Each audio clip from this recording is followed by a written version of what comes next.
On this week's episode of the vlog, join me as I travel to North Carolina, and we'll catch up on applications, ERAS, all that good stuff. This week, we're going to tackle clinical rotations, so we'll give you everything you need to know to be successful and plan your schedule.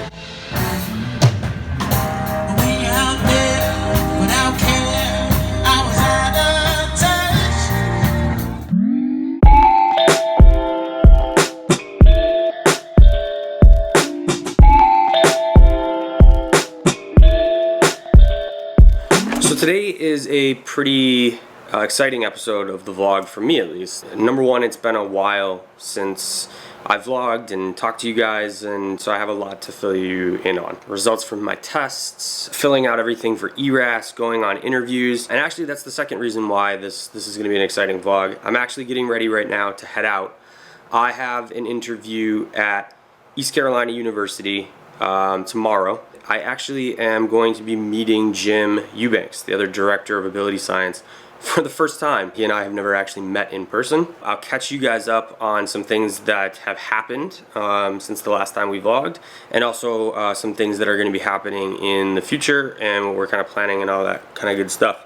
But for right now, I need to go and finish getting ready because my flight leaves in about an hour and a half. How are you this morning? Let me know here, right? Yes.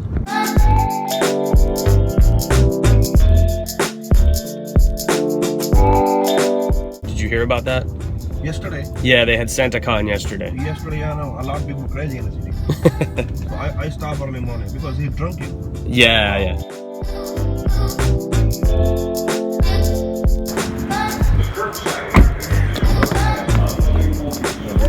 Thank you so much.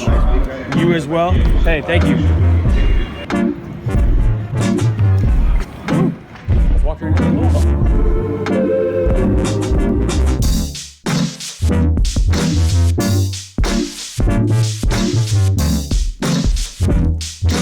These days I have a very love-hate relationship with the airport. I mean, I love coming to the airport when you're going on vacation, when you're going to visit family, when you're like with friends or family and you're traveling. When you're traveling by yourself all the time and you're in the airport all the time, I don't know. I don't know how people do this all the time.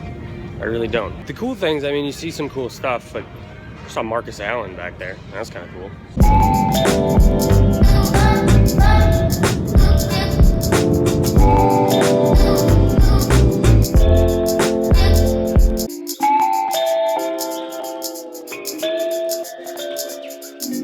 So I just landed. I'm waiting for Jim to come and pick me up. There's two things redeeming about being in the airport all the time. One is like you meet really nice people. I actually met a nice gentleman and his family when they were coming back from New York. And number two, I don't know if any of you have ever had these, but they make flying somewhat more tolerable.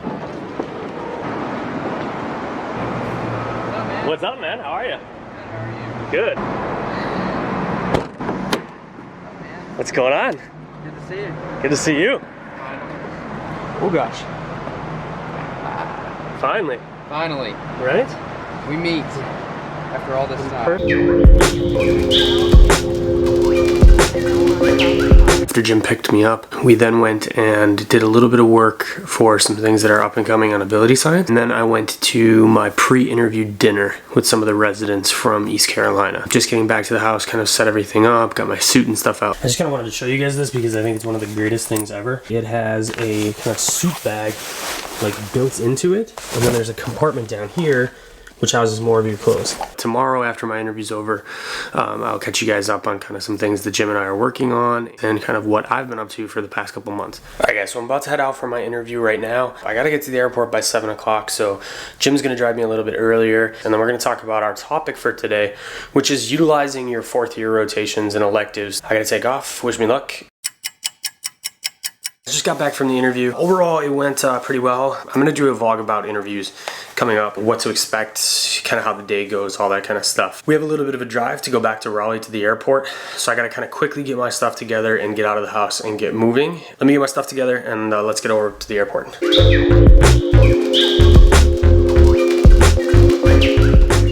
Middle-aged people without back pain, 60% of them would have an abnormal disc by MRI. So if they're asymptomatic, This is what exactly. medical It nerds could be a do red herring. in their rides But on if the you way get an MRI to and or from a the CT, airport. CAT scan, We you listen can to also podcasts find about more medicine incidental things. Yes, So it's a fun, it's an exciting life. It's the Live and breathe unexpected it. plan.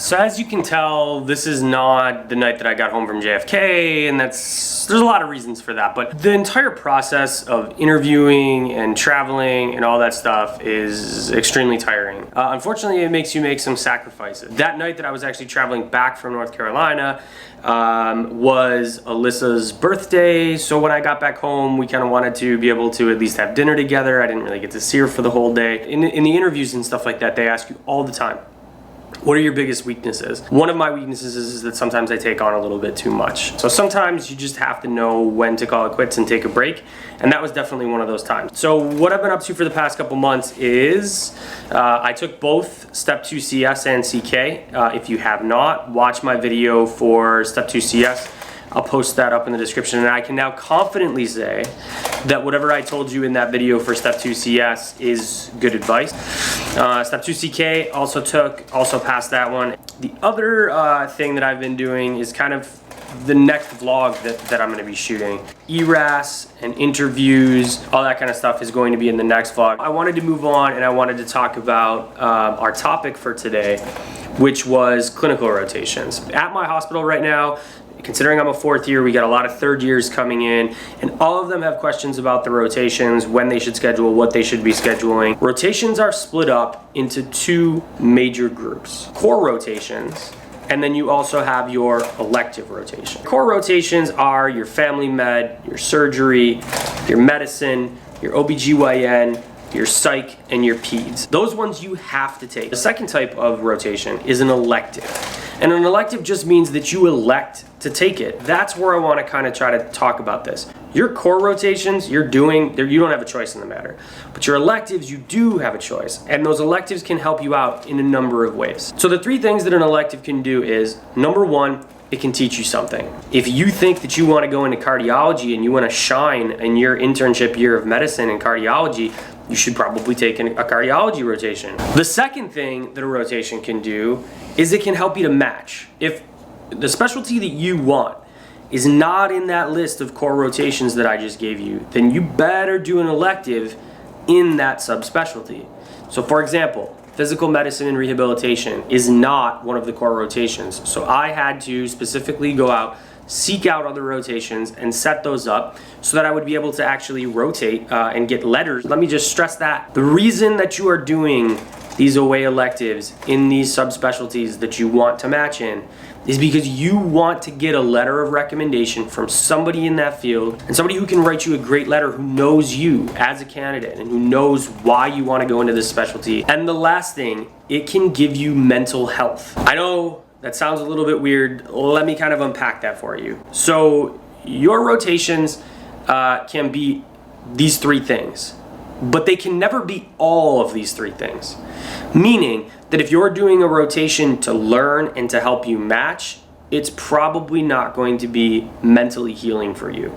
And if you're doing a rotation that's mentally healing, it may not be one that's going to necessarily help you match into the specialty that you want to go into. There are certain rotations that are just by nature less demanding.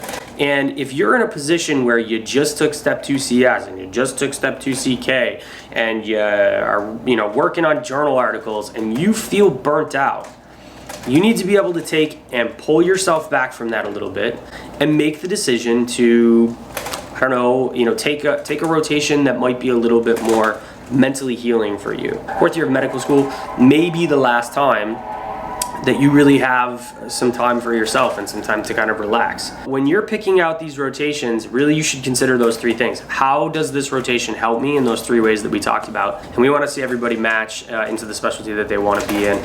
No point in going into medicine and working all this time to do something that you don't love doing. Hopefully you guys found this video helpful. If you have questions, post them in the comments below. New vlog coming out really soon about interviews and filling out ERAS. all that stuff. Check out Ability Science. There's going to be lots of things coming your way, and I think you guys are going to really like it. Until next time, we'll talk to you soon. Bye now.